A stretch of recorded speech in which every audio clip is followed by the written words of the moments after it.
growing number of adults in the U.S. fear the nation is on the verge of a recession. These concerns come amid soaring costs and stagnant wages across the country.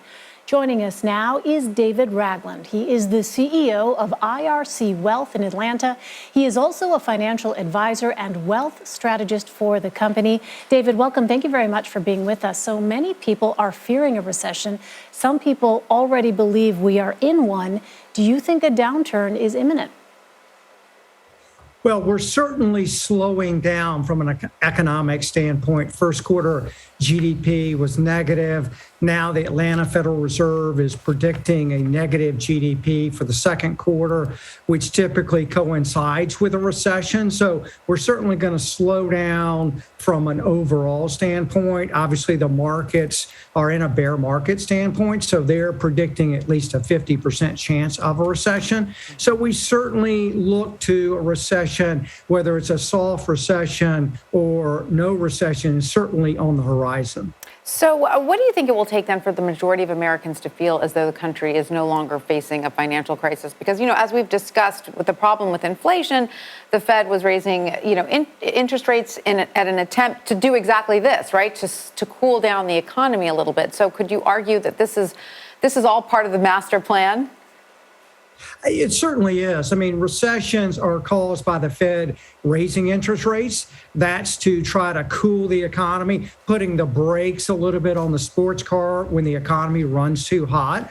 I think the general person is looking at the gas pump. How much am I paying every time I have to fill up my gas tank? And fortunately, we've seen a pretty significant reduction in the price of crude oil here recently. So maybe we start to see some reduction at the pump, number one. And number two, for those people who are out there looking for a home, these bidding wars are starting to cool a little bit. So if you were looking for a home, maybe you're not going to go up against 10 or 15 other bidders. Maybe you're going to be one of two bidders for a home, which will allow more people to go from apartment or renting into home ownership. So we need a couple of things to happen. The good news, though, is that the job market still is very strong. We have a jobs reading on Friday that will kind of let us know how we did the last 30 days. Job openings did come down a little bit this morning from some economic reports.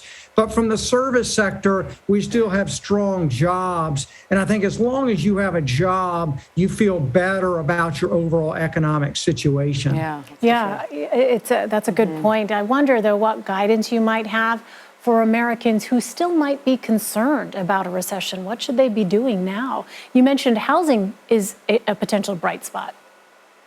Yeah, I think the first thing that we always talk to every client about is get educated about your money. What exactly does that mean? The first thing that you can do is just sit down and look at where you're spending your money every 30 days, every 90 days, because recessions are really based upon fear.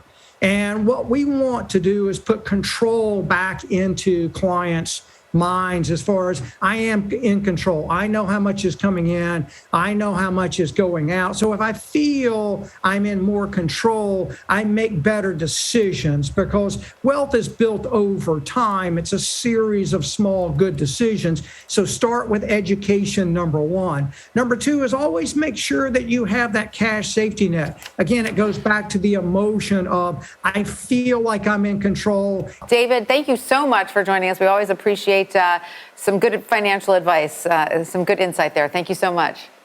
Great to be with you. Thank you so much.